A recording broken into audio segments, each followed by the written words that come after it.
Welcome to another edition of AFL Today, Week 15 in review. I'm your host, E-Money, and I'm telling you, this has got to be a big surprise here in Week 15. All the playoff teams that were scrapping to get in didn't win, make it even harder on themselves, and all the teams that really seemed like they had nothing to play for were the guys that came up big. Also talking about coming up big, let's look at Steve Belisari from New Orleans and, of course, Clint Dolezel from Dallas in an exciting thrill of a game that you couldn't have predicted this one. Both quarterbacks throwing for 11 TDs each. That's never happened before.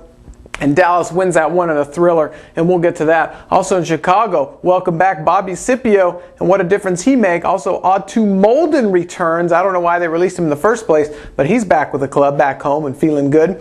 Also, lastly, I said it here, and now I must eat my words. Tampa Bay Storm has made the playoffs with a big win over Philadelphia Soul. So I've got to hand it off to Markham, starting 0-5 and making the playoffs. Way to go. All right, we got a lot to talk about, so let's get right into it.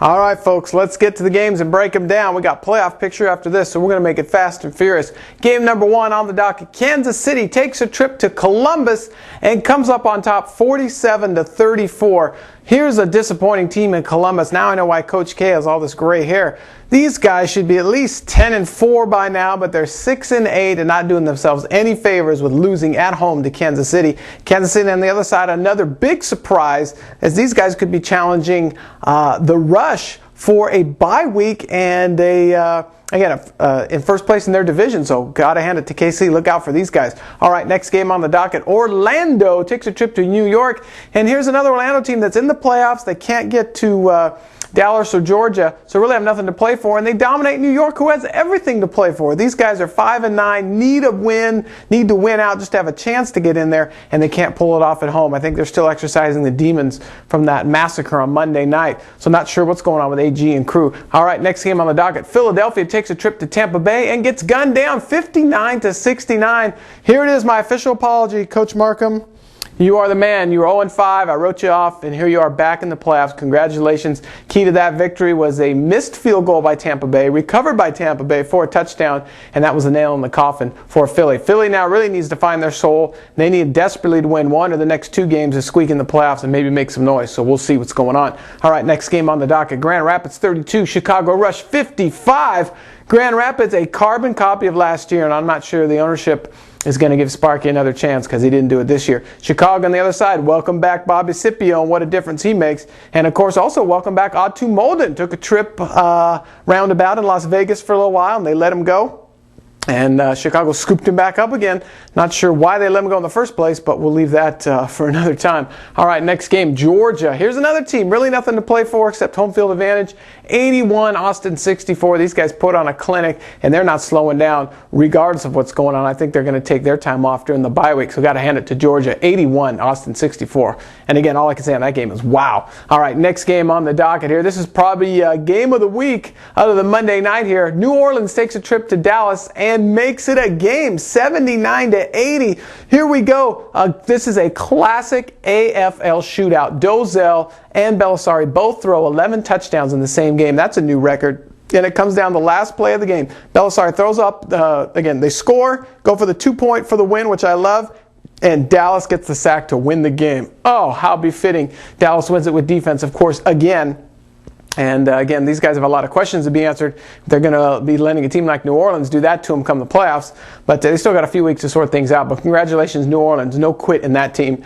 And Belisari lit up the stat sheets. Congratulations. All right, next game on the docket. San Jose 70, Utah Blaze 49. San Jose proven even now away from home. These guys are dominant. And here's another team, Utah, with a team they needed to win at home. Everything in their favor. San Jose had every reason to take this game off, and they didn't. Utah's got a lot of questions to be answered. They're going to be fighting with Nashville for that last playoff spot. And even if they do get in, they're not going to be doing much against San Jose. So we'll see what happens with that franchise. All right, next game going into, speaking of San Jose, let's talk about them. Not San Jose, but Nashville. Let's talk about Nashville. 63 goes to Las Vegas, beats them 63-48. We knew Las Vegas was done, but I'm so impressed with Dan Alexander. This guy is a stud.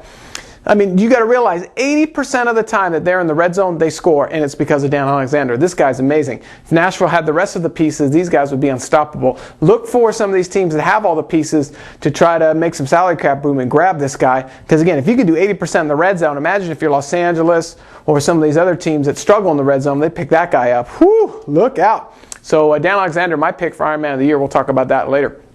All right, next game on the docket, Monday Night Football.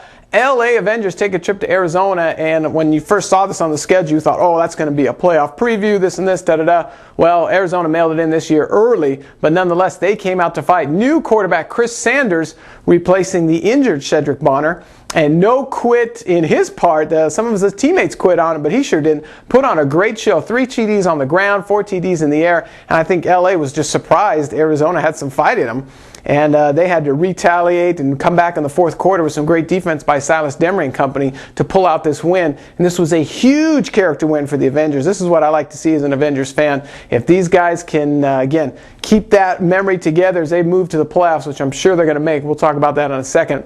This is a great win to build off. And again, I got to hand it to them defense. Silas Demery tipped balls, getting the quarterback's face, putting on the pressure, and he was definitely the key to the victory as the rest of the defense. All right, folks, that's it for the games of the week. Now we're going to go to All Money Team Players of the Week, and then we'll talk playoffs here. But let's give it up, number one, to the Offensive Player of the Week. And I'm telling you, Dan Alexander, and I'm crowning him right now. Dan Alexander is my Offensive Player of the Year. And again, with those stats, when we talked about earlier, this guy's amazing. And here's a guy, a pure running back that can also pass block. Look for some of these teams to either try to steal him or to try to get some guys like that also.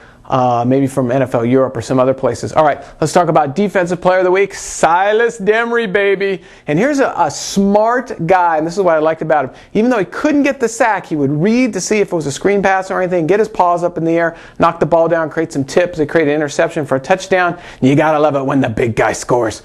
And Silas Demery, again, doing a great job on defense, even if he's not necessarily getting the sacks, although he did have one and some pressures. Fabulous play. And we're going to keep it in the family here as we go to Iron Man, All Money Team Player of the Week. No, it's not Will Pettis, although he is my Iron Man of the Year. I'm giving this one to Robert Quiroga. All right, folks, let's move on to the playoff picture. All right, folks, let's break down the playoff picture for you here as things start to clear up in Week 15 with only 2 more games to go here. Let's talk about the American Conference first. Who's in? Of course, San Jose clinched the home field advantage, clinched the bye week. These guys are just nonstop. And again, after that big win, too, these guys are unstoppable. Right next to them, you have Chicago. Now, Chicago has yet to clinch a bye week or that home field playoff, and they're fighting it out with Kansas City. So who knows who's going to pull that one off. And both Chicago and KC are in. It's just a matter of who's going to get that bye week. Coming up right behind them, we have the Los Angeles Avengers. Now, here's what's interesting. The Avengers are 8-6 and have yet to officially clinch a playoff spot. And right below them, in the number 5 seed, is Colorado Crush. And these guys have the identical record, but they have clinched. So it's kind of interesting how things play out. And then right now in the 6th seed, we're looking at Utah, which is at 7-8. And if the playoffs started today, they would be in. But hold on, we still have Nashville at 6-8. Nashville's going to be able to run the table, but we'll see in the coming weeks. All right, let's go on to the National Conference. Of course, Dallas is locked. But Dallas and Georgia are still kind of battling for that home field supremacy there, so still have a little bit to play for. But nonetheless, Dallas and Georgia are locked with the bye week for sure, just battling again for that home field advantage. Number 3rd seed right now belongs to Orlando. And again, these guys really are just kind of jockeying for position to see possibly, again, I think they're pretty much guaranteed that they'll be hosting a home playoff game with Dallas and Georgia getting the bye. Right below them now in the 4th seed is Tampa Bay. And again, I said it before. I said, forget it, they're done. And here they are proving me wrong. Got to hand it off to Markham and company in the number 4 spot. And they are locks for sure, so they're not going anywhere.